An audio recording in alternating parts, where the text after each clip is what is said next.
This holiday season, you might be looking for nutritious, convenient meals to keep you energized on jam-packed days. Factor, America's #1 ready-to-eat meal delivery service, can help you fuel up fast for breakfast, lunch, and dinner with chef-prepared, dietitian-approved ready-to-eat meals delivered straight to your door. You'll save time, eat well, and stay on track with your healthy lifestyle while tackling all your holiday to-dos. Too busy with holiday plans to cook, but want to make sure you're eating well? With Factor, skip the extra trip to the grocery store and the chopping, prepping, and cleaning up too, while still getting the flavor and nutritional quality you need. Factor's fresh, never frozen meals are ready in just 2 minutes, so all you have to do is heat and enjoy. When you're too busy running around to plan lunch, Factor has you covered with lunch to go. Effortless, wholesome meals like grain bowls and salad toppers that are ready to eat when you're on the go, no microwave required. Head to factormeals.com/MC911pod50 and use code MC911pod50 to get 50% off.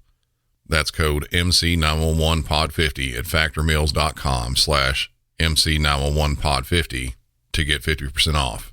With HelloFresh, you get farm-fresh, pre-portioned ingredients and seasonal recipes delivered right to your doorstep. Skip trips to the grocery store and count on HelloFresh to make home cooking easy, fun, and affordable. That's why it's America's #1 meal kit. Whether your resolution is to save money, eat better, or stress less, HelloFresh is here to help you do all three. Say hello to your most delicious year yet with fresh ingredients and chef-crafted recipes at a price you'll like delivered right to your door. So you've resolved to actually sit down and eat dinner around the table, but what do you do about those nights when your schedule is packed? Turn to HelloFresh's lineup of quick and easy meals, including their 15-minute recipes designed to help minimize mealtime stress. Every single meal I've had from HelloFresh has had easy-to-follow instructions, fresh ingredients, and when it's done, I feel like I'm out at my favorite restaurant. Go to HelloFresh.com/MC911free and use code MC911free for free breakfast for life. One breakfast item per box while subscription is active. That's free breakfast for life at HelloFresh.com/MC911free with code MC911free.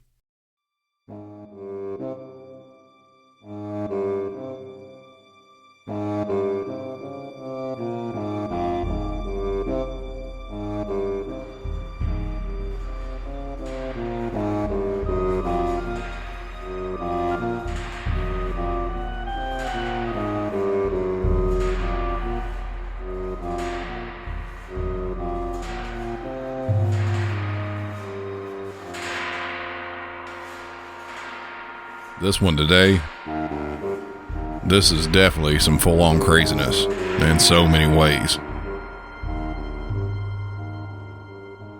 It highlights the danger that police are faced with, but also the type of, really abuse that even dispatchers have to deal with sometimes. I'm not saying we take calls like this on a daily basis, but it's pretty frequent that we'll get calls similar to this. They can happen at any time of day, any day of the week. Someone calling in with obvious mental health issues that's under the influence of drugs and or alcohol, or a combination of all of them. The calls can be all over the place. Sometimes it might be that someone is controlling their TV and telephone. Others, it might be that they're violent and out to hurt or kill someone. Sometimes they're as calm as I am right now, and others, they're over the top hostile and use some of the worst language you'll ever hear. Today's episode is square in the middle of that last bit. This episode has some of the worst language I've heard on calls that's been put out to the public. You'll see here pretty quickly. Welcome back to Music City 911.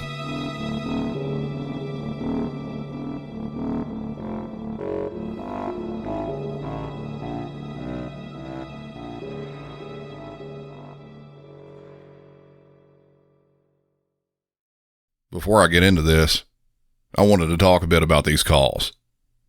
One incident I released previously on a Patreon mini episode. This is the type of stuff you can expect to get there, so if you're not already a member, hop on over. Like I was saying just a few seconds ago, the language in this one is very bad. I would hope you don't listen to this show at all around kids, but this one especially, don't listen to around anyone with sensitive ears or the like. This incident comes out of Mesa, Arizona back in December of 2019. I have portions of 2 911 calls and a good bit of body-worn camera audio. The detail on that audio is pretty amazing. Let's get started up with the segments from those 911 calls. This is Mesa Police. How can I help you? Hello. I would like to report a case of possible domestic abuse. Okay, what's the address it's coming from? 2254. That's the apartment on East Broadway Road. As you could hear in that call, the person was calling from a different location, and even as far away as they were, I'm not exactly sure. I think they were in a separate apartment maybe. It was very clear that there was a big argument going on in the background. A lot of screaming. The next call we get is from actually inside of that residence. 911 emergency. Hi, can I get a police to my house? My brother, he's drunk and... He's drunk and what's going on? He's high on something. Okay, is he being aggressive or what's going on? Yeah, he's trying to find my dad, and my dad, he can't stand. He just got out of surgery. Okay, what's the address? 2254 East Broadway. It's the little house. It's Unit A by the street, but can you come fast because I think he's fighting them right now. Okay. And he has a gun. Okay, he has a gun. Is he threatening with the gun? Yeah, he's trying to say he's going to kill us. We got a lot more detail out of that one. The caller was this person, the suspect's brother. We find out that he is drunk and or high on something, and he is fighting with his father and brother, and also that he has a gun. That's a recipe for disaster right there. The suspect on this is only 18 years old. Police get out to the scene and were able to get the younger brother and sister out of the house. The father, though, as you heard on the call, who can't walk very well, he wasn't able to leave the residence. Once police got there, they set up around the place and had a negotiator respond. What you're going to hear is the conversation between the negotiator and the suspect inside the place on the telephone. Now, I want to warn you up front, the language used by the suspect on this, it is harsh. There's a lot of cussing in this. Hello, Neil? Hey, what's up? Neil, it's Mesa Police. You need to listen to me really carefully, all right? You need to come outside with your hands above your head and empty. Don't come out with any weapons. Listen to our commands, all right? What the fuck? Hey, dude, this is non-negotiable. Hop on out and come out with your hands above your head. Man, you some punk-ass motherfucker. I'm on with suspect right now, trying to get him to come out with his hands above his head and empty. Hey, man, I ain't doing nothing. Dude. If you motherfuckers shoot me, I'm gonna shoot you back, punk-ass motherfuckers. Fuck you, dick-sucking bitch-ass niggas, man. You need to suck my dick, bitch. I'm gonna fucking go out shooting. Hey, Motherfucker, you gonna go... he's threatening to come out shooting against us. You better shoot me. Hold up. He's threatening to come out. Fuck you, bitch. Hey, Neil, dude, we don't need to do it this way, okay? Come out with your hands above your head. I got the shotgun right now. Come shoot me, bitch. Neil, we don't need things to go this way. Come out with your hands above your head and empty. Shoot me, they don't want to die. Hey, boss, you copying this? I'm gonna shoot. He said he grabbed the shotgun. He's ready to die. Hey, fuck you, bitch. You gonna suck my dick, bitch. Hey, Neil, we don't want things to go down this way. You gonna shoot me, huh? Dude, we you don't. Shoot me, motherfucker? You gonna shoot me? You bitch-ass nigga? Fuck you, bitch. You can suck my dick, you crowd-ass nigga. Neil, we don't want to shoot you, okay? We need you to come out with your hands above your head and empty. We want to help you. Just talk to him about it being a misdemeanor. Okay. You wanna die? I wanna die too. Neil, we don't want anyone to die, okay? This isn't a big deal. Don't step beside this house. Don't even come close to this house. Neil, Don't even come fucking close to this fucking house right now.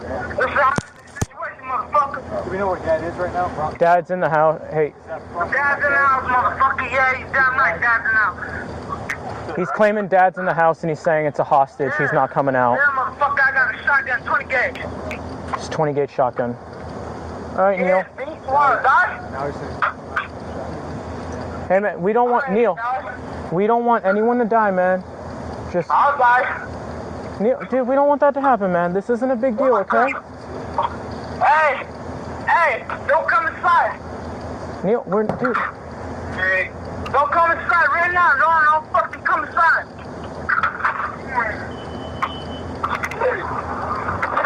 Don't come inside. Neil, The door.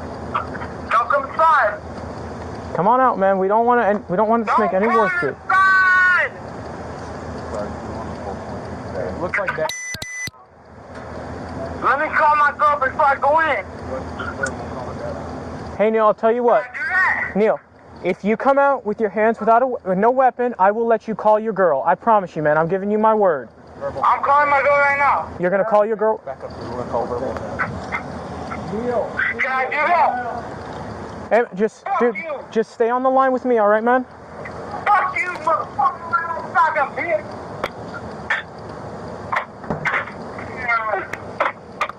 Hey. Hey, Neil, dude, I'm telling you, man, I will let you call your girl. Just come out with your hands above your head and empty. No. Don't come inside. I'm gonna shoot. Neil, we're not gonna come inside, man. I'm gonna shoot. If you come inside, I'm gonna shoot. Dude, we're not gonna come inside, all right? This isn't a big deal, my man. We just want you to come outside with your hands above your head. All right, let me call my girl. Let me do that much. Okay, dude. Cause I'm gonna shoot it. Do you see my number? Yes, I do. But Okay, man. Don't come inside right now. Don't come inside. I'm gonna shoot. We're not gonna call inside, man. We're not gonna come inside, man, okay? I'm gonna shoot through the window. I'm gonna shoot. Hey. I got a 20 gauge. I got a 20 gauge right now. That's him in that front window. Hey, Neil, we know you got a shotgun, man, okay? I got my dad hostage. Neil, Fuck up, fuck shoot you. Neil. I'll shoot this motherfucker. I'll shoot my dad too. I don't give a fuck. Hey, Neil. I'm gonna let you call your girl, but I need you to come out so I'll let you call her, okay? You need to calm down before I shoot all of you fucking officers down. Don't do none of that, okay? Okay. Stay back. Are you gonna Stay come out? back. Are you gonna come out for us? No. Why not, Wait, man? hold on. I'm gonna come back. If you can see, I can turn on the light. Don't approach the premises. Okay, we're not gonna come in the I got my premises, dad man. at gunpoint. I hear you, I'll man. kill all of you. Dude, we don't want anyone to get hurt. We don't want anyone to get Okay, killed. I'll kill my dad. I'll shoot his head off right now. No. Don't come closer. We're not gonna come closer, man. I promise you. Don't come closer because I'll kill all of you. Okay. I got the shotgun in my hand right now. Okay, man. I'm gonna shoot myself. No. Hey, I have a bullet in the chamber and I'm gonna shoot myself if you make me do that. Neil, you're 18, my man. You got. Don't do that, man. Look, there's 2 men. I'm gonna shoot myself. If I do that. Don't stop bagging. Neil, we don't want you to shoot you, man. If I come out there and shoot all of you, you have to commit complete suicide. Neil, we don't want to do that. Your little brother's out here, your sister's out here, and your dad's there. Who's out there? We don't want them to see that, man. You can pretty clearly hear how drunk and stoned that guy is, the way he sounded on the telephone.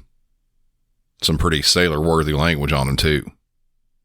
The negotiator is doing what he can to try to calm him down and get him to come out, but you hear what they got from him.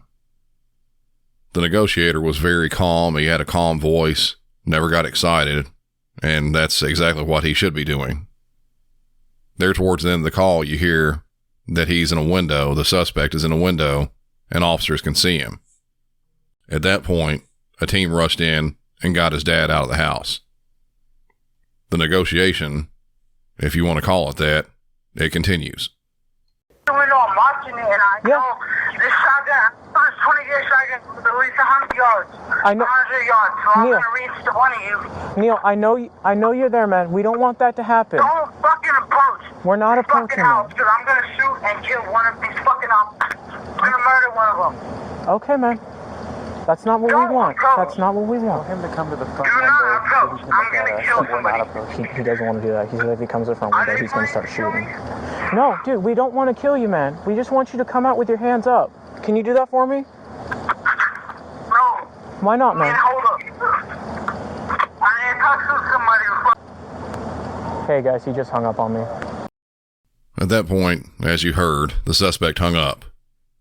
We'll circle back around to what's happening still there at the location right after something completely sideways and separate from this happening. While all this is going on, some random guy walks up behind all the police and starts live streaming this thing on social media. Police have told him to leave, but you can hear in the clip exactly what happens with that.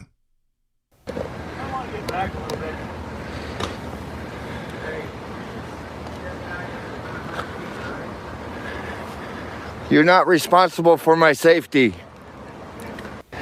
The guy said, don't fucking come over here. He says, I'll fuck you up.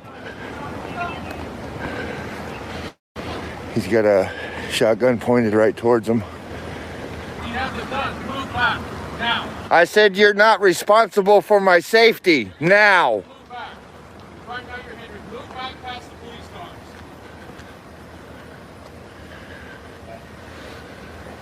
There, I'm behind your police car.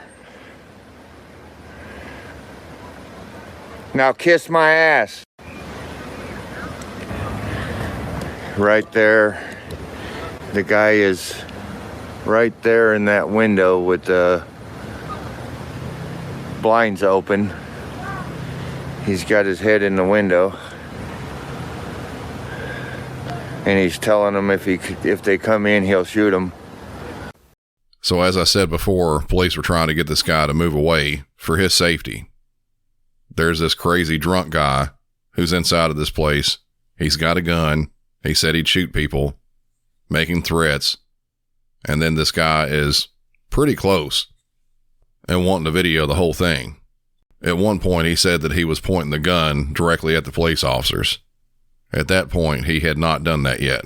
He had the gun out, but he hadn't pointed it at any officers. The negotiator kept trying over and over again to get Neil back on the phone, and after a few attempts, he did manage to do so.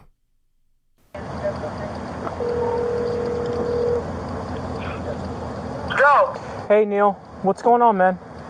Hey, fuck you, nigga. You suck my dick, bitch. That's what's going on, son. Hey, man, what's going on in that You room? gonna kill me? You gonna kill me? Neil, we don't want to kill you, man. You gonna kill me? No, dude, that's not what we want. So what's the deal, son? Yeah? Did you text Neil? Did you text your girl? Yeah, son. I What? need to call her on the phone, son. I got a shot. Look up. Look up right now. Look at me. Neil, we see you, man. Look up. You see me? Neil, don't do it, bro. All right, man, just put the shotgun down. Look, I got it in my hand, son. He's behind the tree. You don't have a shot over here. I shoot at you, son. Neil, don't do it, man. Don't do it. I got it now, son. Neil, put the shotgun down, man. We don't want this. Down, motherfucker, you want to shoot me? It's down, motherfucker, you want to shoot me? We don't want to shoot you, Neil. We want you to come out with your hands up. The suspect had been standing at the window most of this last little bit. They can see everything he's doing. He's been yelling on the phone, out the window, a little bit of everything there. He had the gun just kind of toward his side for the most part. But right after that last bit of talk there, he raised his gun and pointed it towards officers. Before he could pull the trigger, two officers almost simultaneously pulled theirs.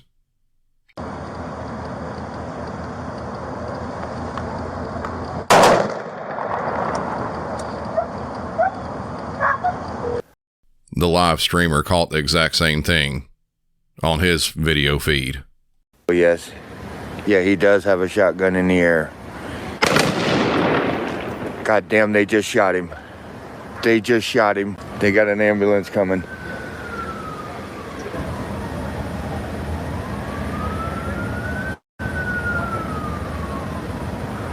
He put the shotgun in the air and they shot him. Once police kind of cleared the scene, they had an ambulance come in. The suspect on this was transported to a hospital where he died of his gunshot wounds. The suspect, Neil Chiago, as I said before, was just 18 years old. Neil's father has gone on record since then asking why police shot him. Why couldn't they use some sort of a less lethal measure? He was pointing a gun at police officers after he had threatened to shoot him. You're not going to try to use a beanbag shotgun or a taser that might fail when he might actually shoot at police officers. It's terrible when anybody gets shot by police.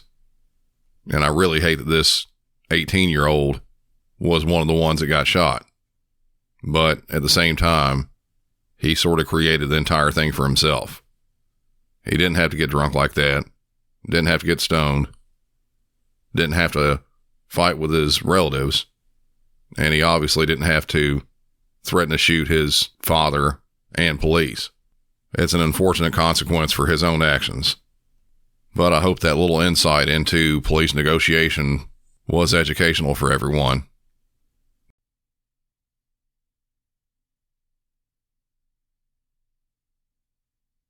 This next one comes out of New York, and it starts a little bit differently than the last one, but it has a lot of the same elements. Again, on this one, language. Lots of it. New York City 911, do you need police, fire, medical? Oh, thank you, 911 Police Department. My name is Raul Antonio Hardy. And I'm giving you a motherfucking warning to your fucking government. We're gonna change you. Well, I'm located at 205 17 116th Avenue. I'm scrapped, and I'm gonna blow your fucking head off. You understand me, bitch? We're gonna change your fucking government. Can you take my threat seriously, you stupid motherfucker? Can you connect me with the... Listen to me, bitch. Do you have an emergency? I definitely have an emergency. I'm gonna blow the first pony's head off. Can you let them bitches know I'm located at 205 1716th Avenue? Skin-proof, bulletproof, I'm gonna fucking change your fucking government. You understand me, motherfucker? Do you understand me, you working bitch? I'm gonna blow you, I'm gonna cut the fucking chief's head off. My name is Raul Antonio Hardy, bitch, and I'm gonna kill your chief. All right, yeah, It was hard to tell exactly what this guy was on. Could just be a lot of alcohol. He did slur a few words in there and was talking at a slower rate. But either way, there's absolutely something not right with him. I believe somewhere in there, could possibly be after his 19th or so drink, I don't know. I believe his cheese slid a little bit off of his cracker. He was making some way over the top statements and threats. He was going to change the government, threatening to shoot police, and just generally using pretty foul language directed at this dispatcher who did nothing aside from answering an emergency line, which is her job. Dispatch got another call from the same guy. New York City 911, do you need police? Oh my God, I have fever to kill police. Listen, my name is Raul Antonio Hardy, and I live at 205 17 116th Avenue in the east side of Queens. Okay, 205 17 116th Avenue? Yes, 205 17 116th Avenue. That's between Francis Lewis and 205 Street, correct? Right, and if you bring the police to my face, I'm gonna blow their fucking brains out. Can you let them know that your government is coming down? It could be the day, tomorrow, I don't give a fuck. You understand me, you fucking sissies? Yo, Solomon, we gonna change the fucking government. You stupid working bitch. Can you let your fucking bitches know that? Please? Today is your fucking day to die, motherfucker. I'm right here. A lot of the same type of stuff on that call. He talked again about killing police more than once. said again that the government was going down. This time he said, today is when we're going to die. And by we, he meant police and whoever else. Police take calls like this very seriously, as they should. You can't let something like this slide either. Some people might say, just let something like this, let that person sleep it off. In some instances, that might work. But you can't take any chances with someone like this. They're having some sort of a mental episode and have likely progressed it even further with some sort of drugs or alcohol. Somebody like that gets out on the street and could randomly start shooting people walking by or driving around in their cars, or could hurt his neighbors or family. Police have to intervene in something like this. Instead of having a single officer go and check on someone like this, police will generally get multiple officers to stage off-site until they have enough to deal with a potential deadly situation. In this case, they did get several officers to respond, and once they all got together, they split on two different sides of this guy's house. When they got there, they all walked up in unison from two different directions. They found him standing in his front yard. It didn't take long for something to start happening. Raul! Show me your hands! Come out the door! What's up? Show me your hands! Show me your fucking hands right now! Show me your hands! Hands right now! Hands right now! Show me your fucking hands! Get on the ground right now!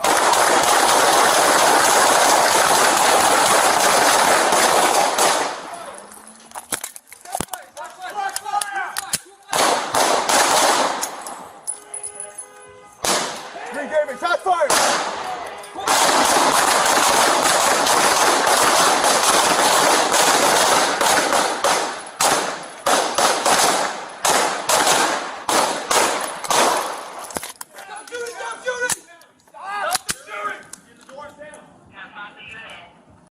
They walked up, and while standing in his front yard, police started issuing commands to Raul to let him know that they needed to see his hands and to get down on the ground, all while police were there taking cover behind vehicles parked on the street. It was hard to hear him, but he was responding back to police just like he did on the phone with dispatch, yelling and giving some more of that bad language. One thing that could be made out just as he was pulling his gun was, "Fuck you, bitch." Just seconds after all this was happening, he started opening fire on the officers. That's when the officers opened fire on him almost at the exact same time. After he was down, he continued, and that's why the officers had multiple rounds of fire. Collectively, they shot several times, then paused thinking the threat was over, but it kept going, so they had to open back up on him. In total, 7 officers, including one sergeant who was the supervisor there on the scene, fired 130 rounds.